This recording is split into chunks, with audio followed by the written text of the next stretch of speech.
одна сказка была. Может правда, может нет. Короче, выдра и лебедь вроде сидели на речке возле берега. И выдра говорит лебедю: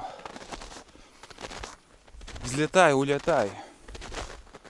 Охотники едут. Один перекат уже переплыли. Сидит лебедь. Опять предупреждает выдра.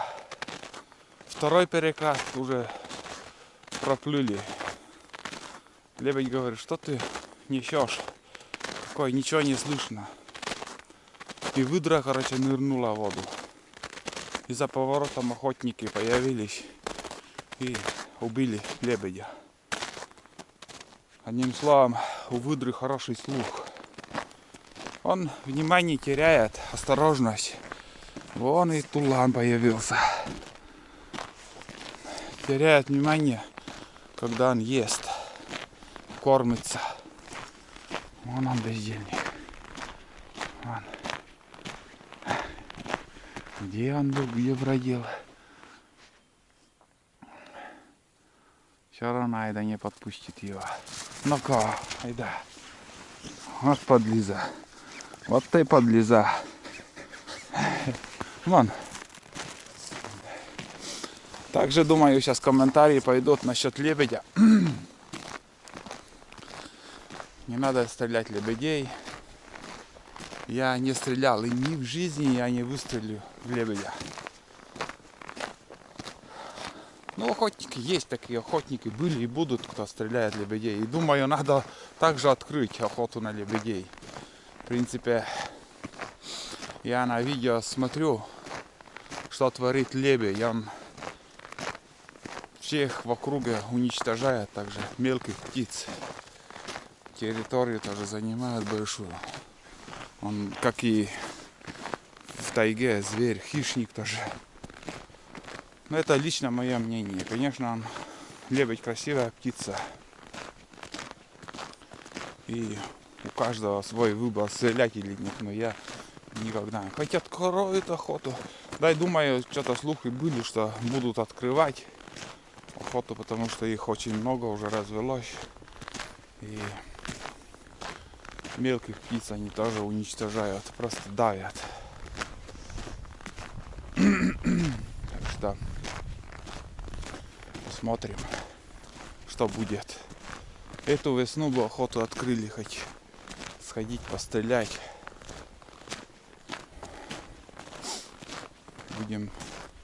Будем смотреть, что будет. Ручьи вот с леса вот потихоньку просыпаются. И все замерз, да, лед. Видите, какая красота. Да. Вон, течет, своим ходом идет. Были вопросы также ко мне, когда начнут токовать птицы, глухарь, например. Вот в то время, ребят, самый хороший ток будет, когда тайга вот все тает, ручьи просыпаются, непроходимая тайга будет, когда снег не держит, ничего не держит. В то время вот самый, когда речка открывается, вот тогда я начинаю атаковать. Но такую тогда, когда птица крепкая. Потому что в этом году у нас еловых шишек от елки не было. Эти семена не выходят. Ну, от шишек семян нету. Что вот когда они раскрываются, шишки, семена идут на землю, и птица собирает их. И самый питательный корм для боровой птицы — это семена у елки, у сосны, может быть, также. Но их в этом году нет, птица слабая, и думаю, поздней весной, может, смогут таковать. Им тоже силы не хватает для этого, видать. Вот так. Ну, здесь курилка уже будет. Там курилка, развилка. Это половина пути примерно получается. Еще половина осталась. И ветерок поднимается также. Начинает продувать так потихоньку. О, гудит уже тайга.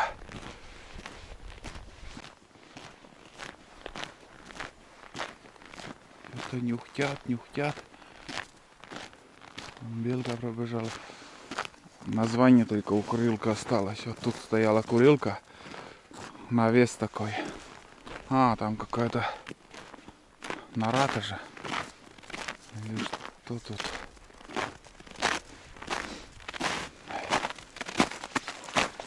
Опа, точно нора чья-то.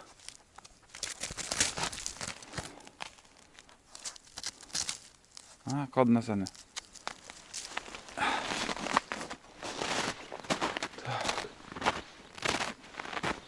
Пошли, да. Все гниет. Вот здесь летняя дорога, вон туда спускается. Опа.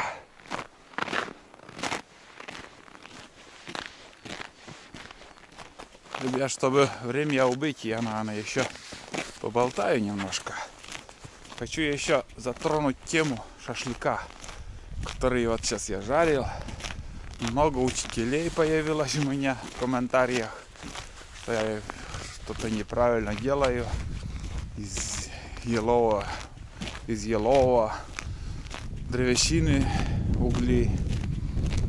Я в разницу в этом не понимаю, что, ветер, что береза, что елка, что сосна. Сосна бывает разная. Когда дерево ты валишь, верхушка или камля может быть там смоляк. Это ясно, понятно, он будет там коптить все это дело. Но я жарил шашлыки на болонь, так называемый. Это у древесины самая наружная часть дерева. Там смолы, в принципе, не было. И сами видели, вот когда угли появились, ничего такого, чтобы черный дым где-то там дымил или еще. Самое, как сказать, у нас сосед один раз брал готовые угли, и он мне говорит, я не знаю, говорит, из чего уголь сделан. Черный дым идет. Понимаете, вот все думают, что покупные угли, настоящая береза, там лапшу вам вешают, а вы верите. Это фигня все.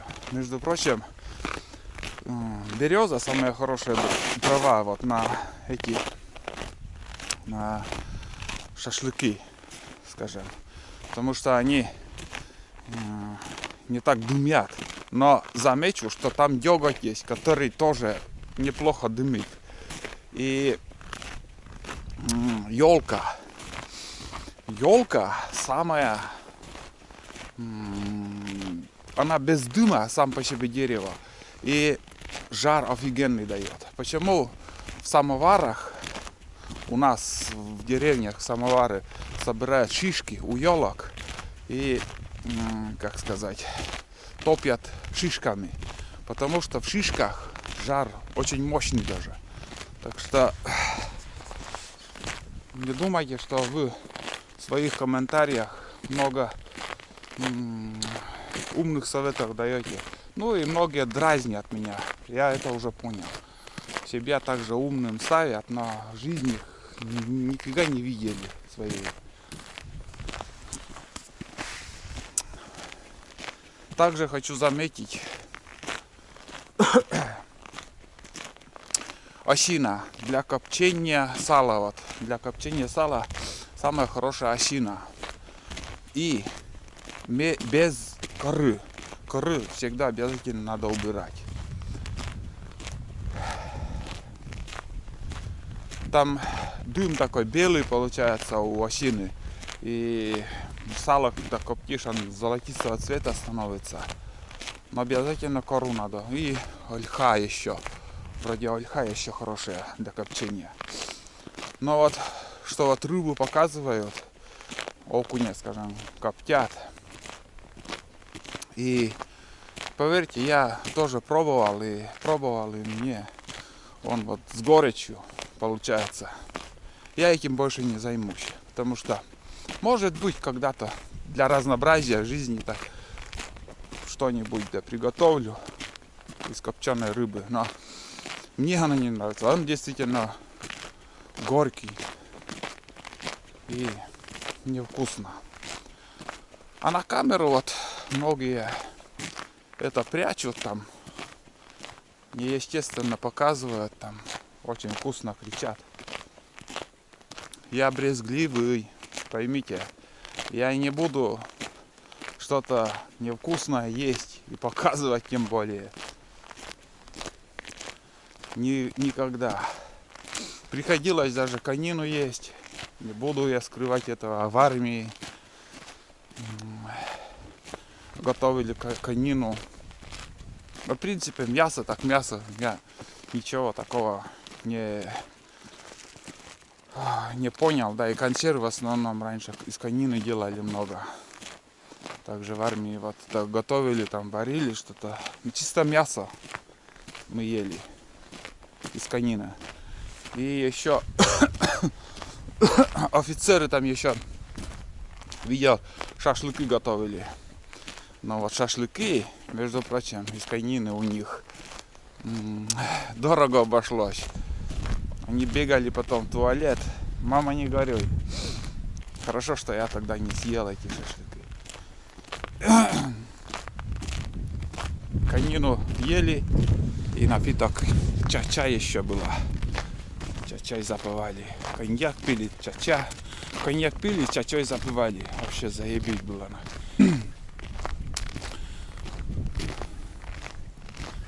Ну, примерно так. Немножко поболтал. Время убили. Сейчас будет река недалеко.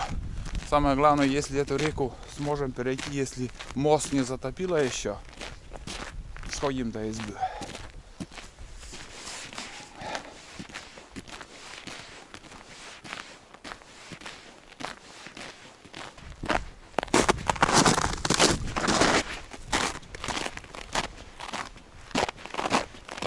О, вода-то большая уже, блин.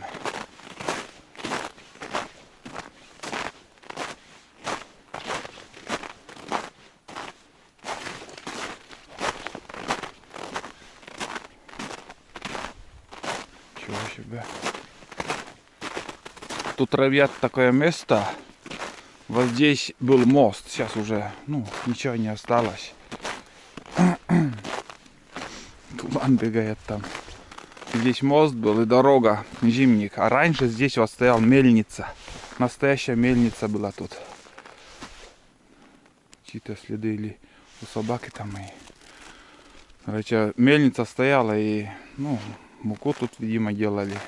Мололи-то есть. Смело бродит, блин. Но она чувствует такие выдры следы. А воды-то боится он. Зла! Ха! Вон он летит. Провалишься.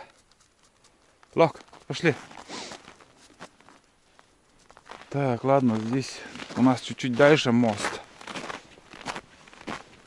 Вот тут, вот здесь вот и проходила дорога. Я еще помню этот мост старенький, но все смыло, одним словом.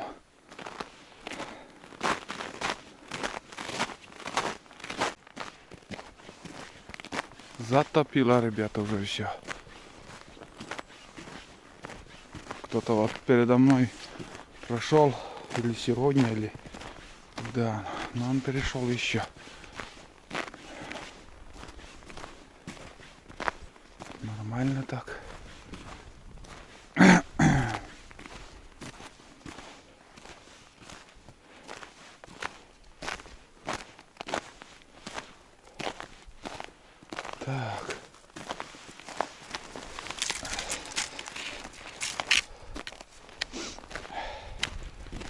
Такс, такс, такс.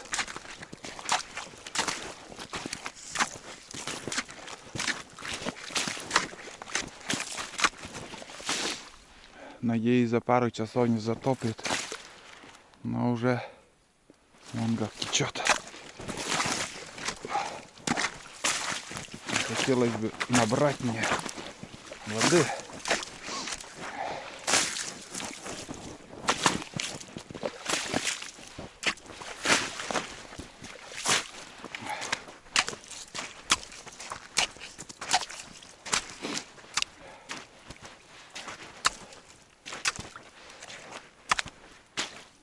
Ну да, через пару дней тут уже не пройти. Затапливает. Хоть бы продержался этот мост еще. Потому что в этом году надо стройматериал возить здесь по этому мосту на УАЗике. Все.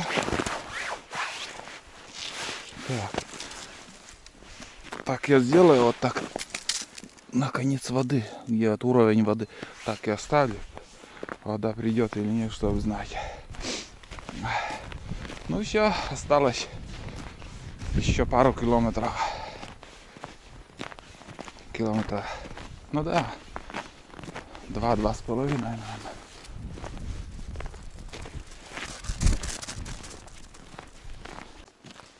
Вон Бродни на дереве висит. Я туда обычно захожу. Наше любимое место. Дошли до того места, где всегда мы отдыхаем, смотрим на речку. Криминально стоит лед еще, ребят.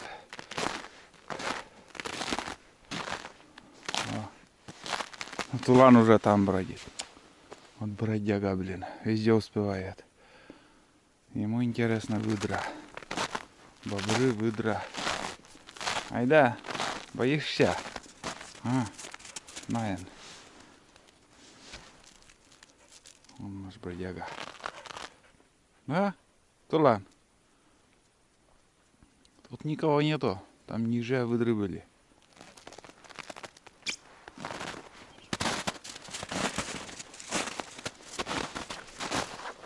Хорошо так.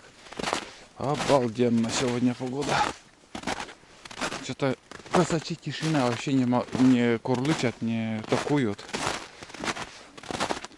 Видать, ушла птица, потому что корма для них нету.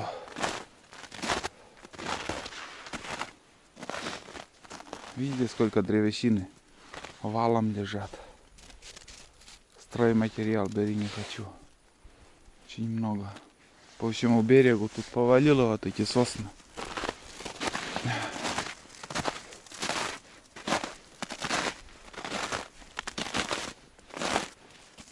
Тула, лок. Давай, лок тут тебя.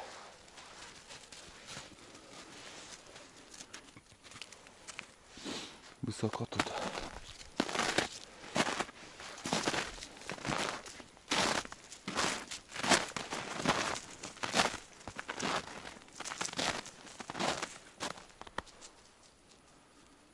Ну вот, минутку постоим. Бураницы по льду вот ездили, да, и можно сейчас еще проехать. Лед крепкий. Тишина.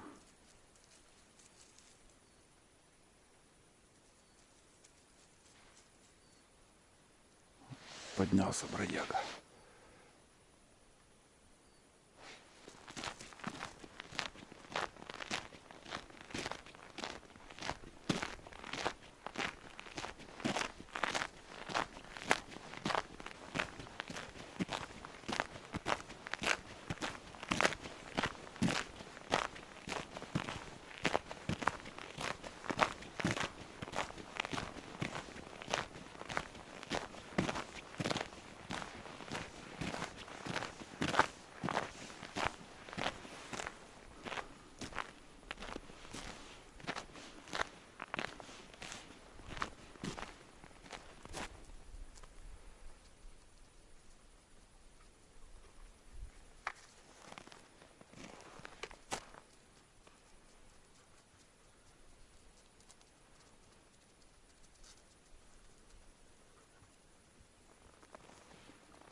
Lak tule. Lak.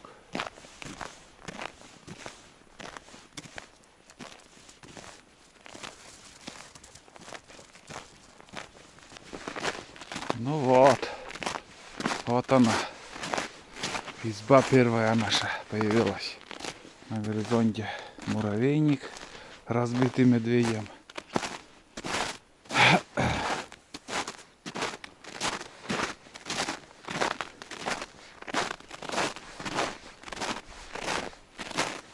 Самое главное, изба стоит. Уже южная сторона провалился, он видно по крыше. Где-то сантиметров на 10 даже скосилась юго-западный угол. Стареет изба.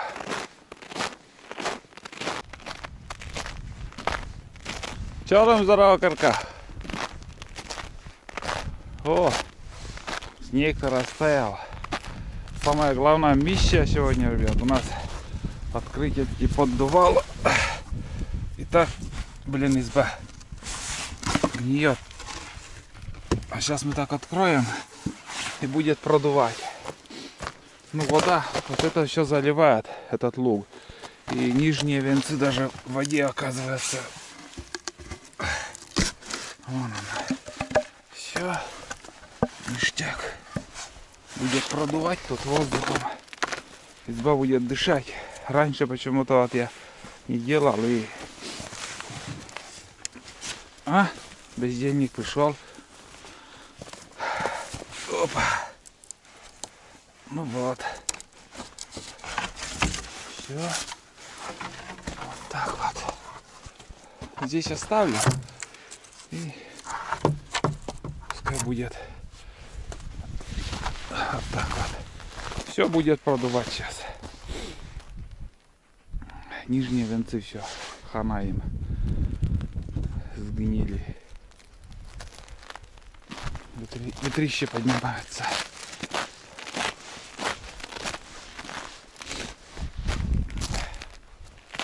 Так.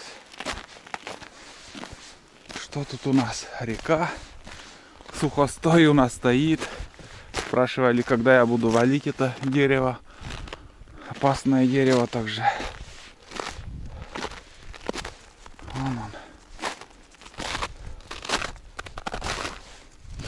Да. Вода прибывает потихоньку. Но сейчас, наверное, приостановилось все это дело, потому что заморозку ударили у нас.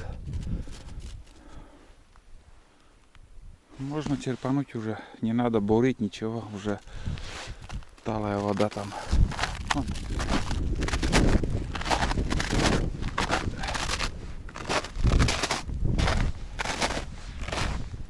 Здесь все растаяло.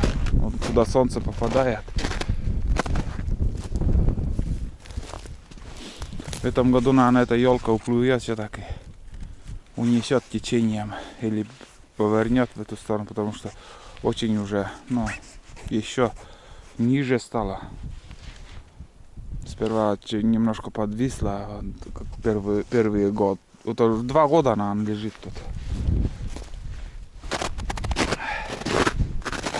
Все, будем чай пить. Не чай, а кофе у меня в термосе. Кофе попью. Так, а дверь бани, что она открыта.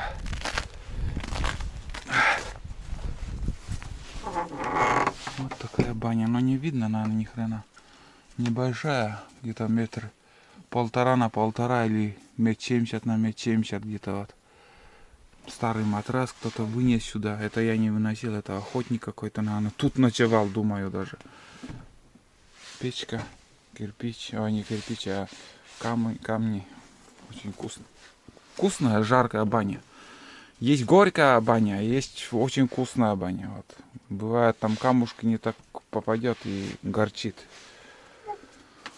Вот тут крышу тоже надо подремонтировать, чтобы дрова отсюда складывать. Тут у нас еще порядок. Вроде ничего не развалилось еще.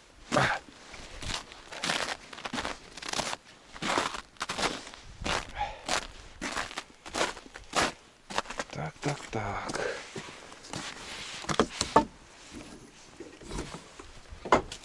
Тут тоже все нормально. Порядок. Чё, Зорокерка? Опять мы снова здесь. Здесь придется у нас печку разбирать, все это уберу, железную печку поставлю нормальную. Нары все убрать, пол поменять, пол гнилой тоже. Короче, навалом работы будет летом. Ну, до осенней охоты все это дело надо сделать.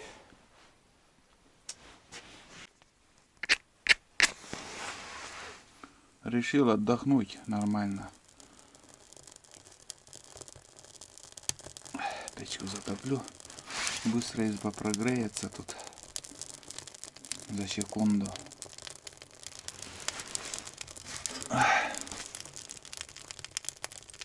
От древесины тоже зависит. Тоже вот смола. Первый раз, когда затапливал, тут смола протекала через трубы, потом это дымилось все это дело. Если хорошие дрова, елка же, между прочим, это самые хорошие дрова, это елка. Мало дымит, жар дает офигенный. Не надо заморачиваться, где-то что-то будет протекать, там какая-то смола, речка. Ничего не случится. Но это также у меня смолистое дерево. Тяга хорошая. Сейчас у меня еще сосиски принес, наверное, пожарю. Горячее по-быстрому съем нормально.